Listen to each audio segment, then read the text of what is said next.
guys, what's going on? It's Ash here coming at you today in Clash Royale. Now, this week, for the rest of the week, we're going to be focusing on trophy decks mainly here on CWA because we've shared a lot of challenge decks recently and it's the end of the season, so you can see from the clan here, we are stacked. CWA Pro Tips might be like a top ladder clan soon because I have the next few episodes all kind of lined up for you guys, collecting replays right now in the clan because due to the maintenance break this morning, I lost everything I had previously. So you can see here we have the Mortar God Anaban coming back on the channel soon. We have some bridge spam with Alfani coming up soon. Just a lot of good content. Also a really, really annoying and lethal and really strong hog deck played by Abdallah Bohammed. So before we get to all that, today we're going to talk about what possibly is the easiest or lowest skill cap ladder deck for Arena 9 to really top 10 in the world. As you can see, Morton, the bait god, is on the channel not sharing a bait deck. What? Huh? What? That's not right, but it's true. So this is the deck, guys. It's easy. It's Goizen. It's like the classic Goizen, kind of, you know, the real classic Goizen had mini P.E.K.K.A in it too. And it's not a new deck by any stretch of the imagination, but it's so strong right now, and it really does extremely well no matter where you are, from 2,600 trophies all the way up till 6,000 plus trophies. So I figured this would be a good place to start with this kind of trophy-pushing ladder deck series because it's no legendaries, it's pretty free-to-play friendly. Again, no legendaries, rare win condition, a bunch of commons in here. We do have 3 epic cards, but, you know, they're some of the OG epic cards. So hopefully you guys have them, you know, somewhat leveled up. You guys can give this a run on ladder. It also actually works great on challenge, too, so, you know, use wherever you feel most appropriate. Now, look at this. A little awkward. Look at that last replay. Morton's losing, and that will be on a future video for you guys. You can see here, lost. A loss there against the Hognade. All right, anyway, let's get to the replays that we are going to be sharing today. And you can see, again, Morton right now is 7th in the world using this deck. And I want to start off about going against a Golem deck, right? Because when you're playing beatdown, how do you handle a heavier beatdown deck? And this could also apply to Lava Loon because we don't have any Lava Loon right now, but I do want to show you how to like appropriately pressure the other lane. So let's go ahead and start with this replay here against Mitri. So let's see. We'll start out with, you know, opening plays with this deck is, you know, is pretty obvious. You don't want to start out with a Giant or a Prince or a Dark Prince unless you're reacting to your opponent. You can split something like Bats, Spirit, or play Spirit Goblins at the bridge, split Bats in the back, or you can split a gang in the back. And those are basically your ideal starting plays.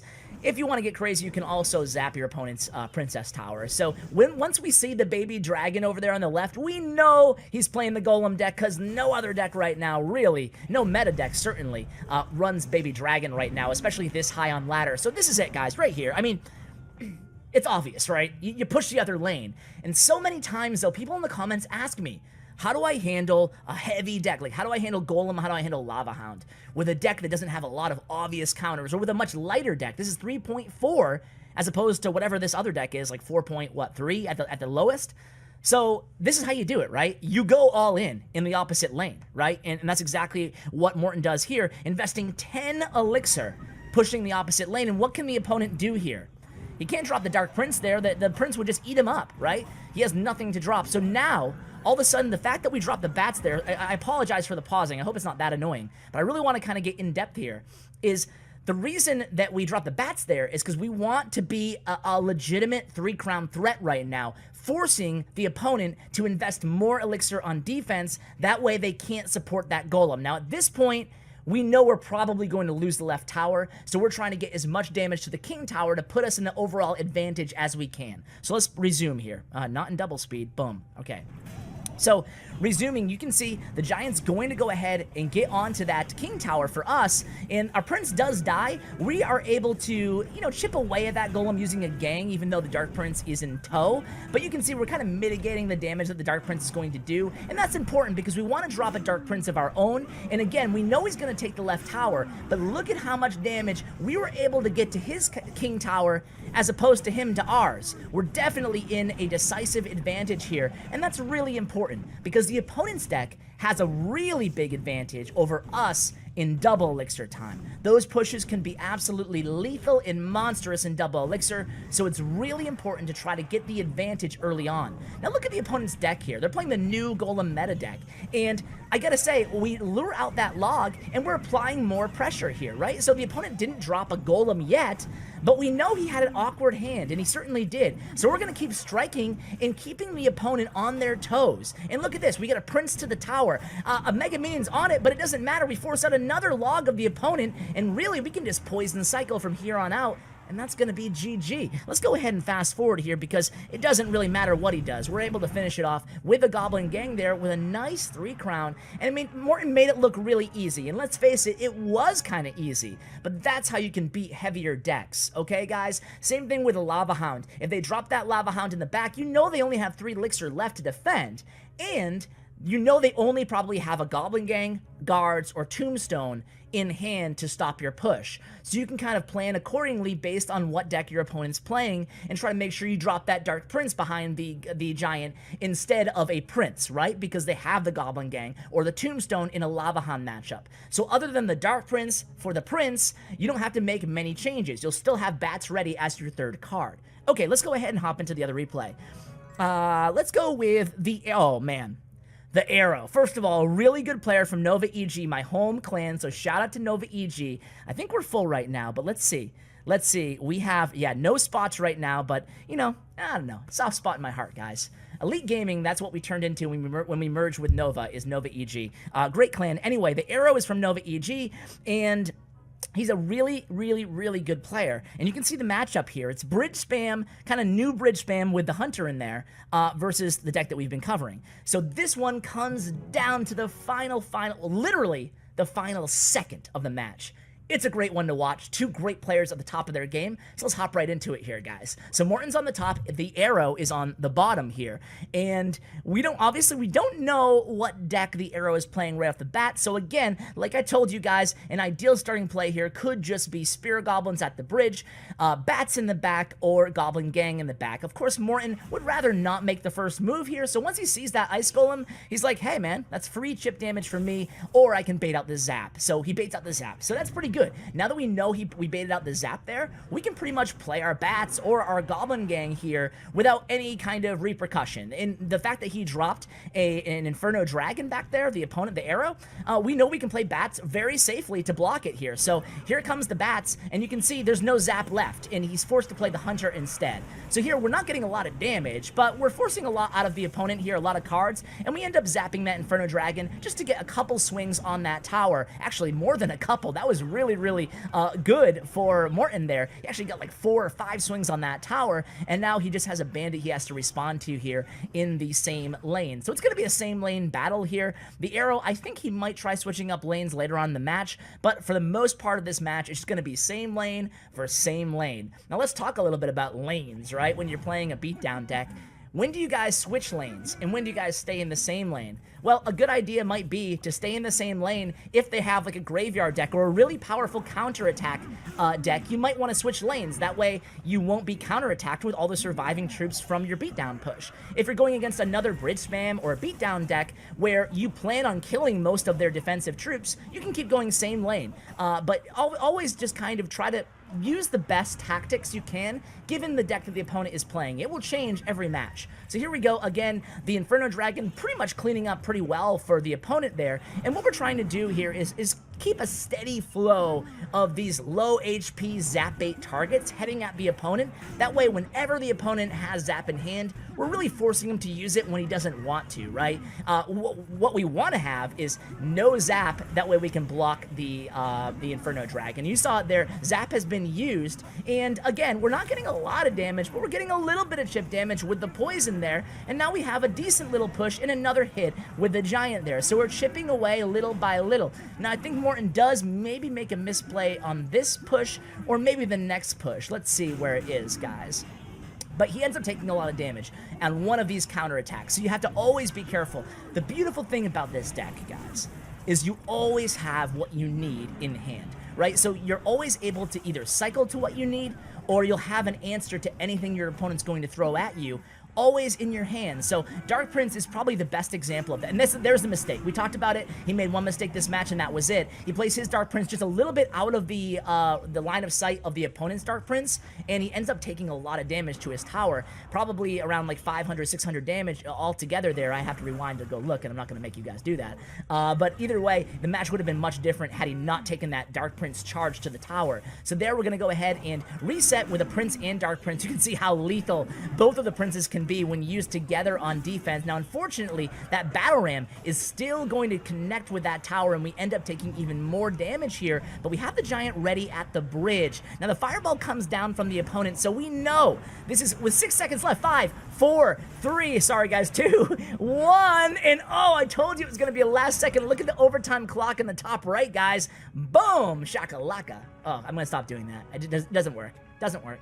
All right, so, but anyway, a really, really nice last-second victory there, right? Let's go ahead and watch this one here against Three Musketeers, guys, because this is another annoying matchup, and it's the Three Musketeer Giant deck, which is, it's the worst, right? Have you guys gone up against this deck as often as I have?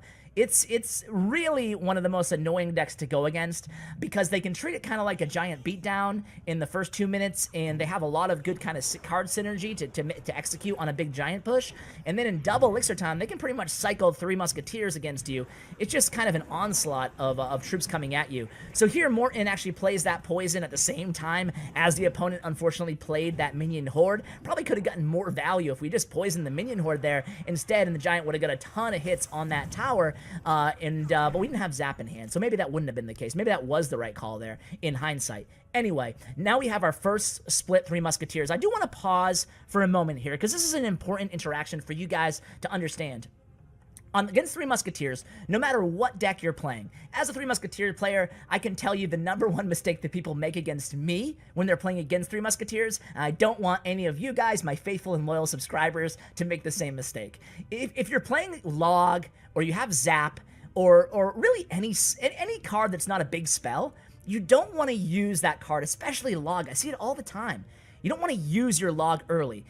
Obviously Morton doesn't have a Log, but I'm just saying, you don't want to react early to the Three Musketeers unless you're full on Elixir, right? So Morton had the Elixir deficit, and you can see he's going to wait till the very last second here to react.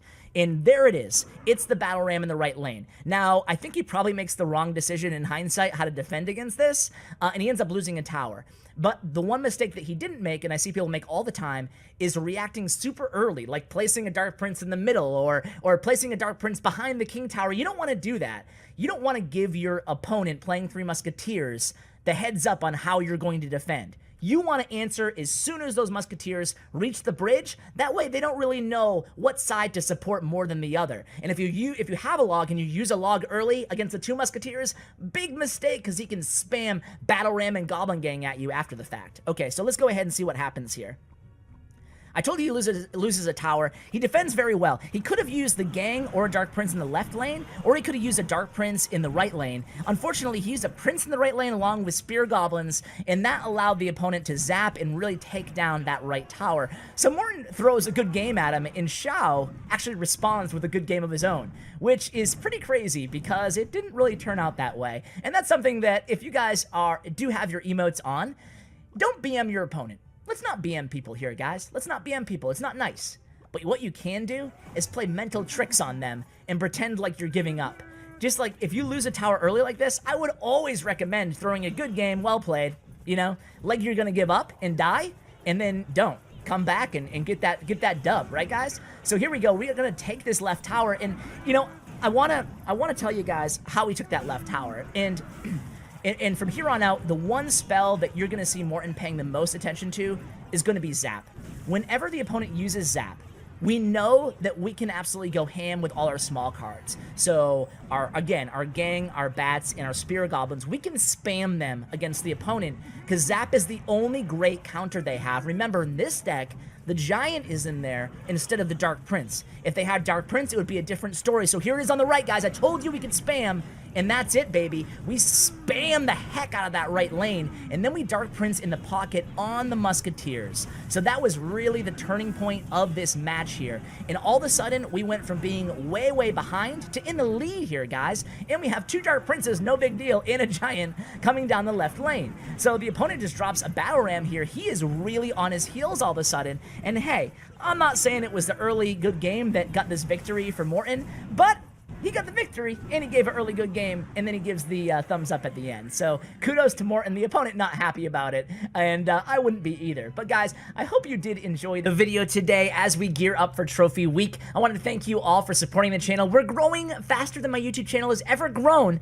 and that right now, I wouldn't say is the norm for Clash Royale YouTubers. So I really have to thank each and every one of you guys. Thank you so much. I will flash up my viewer demographics for you guys, and you can see, obviously, US and India still strong at the very top of my demo, but certainly Germany and Brazil is up there now all of a sudden. It's great to have such a international audience, and you guys always let me know where you're from in the comments. I love hearing what sort of a global awesome audience that you guys make up together. So guys, thank you so much. Check out Morton's player profile and stats on Stats Royale in the description below, my new partner here on CWA, and also be sure to check out Bren Chong's information, my longtime partner and sponsor here on CWA Mobile Gaming. His information, again, can be found below in the description. So guys, thank you so much for watching, and as always, take care, guys.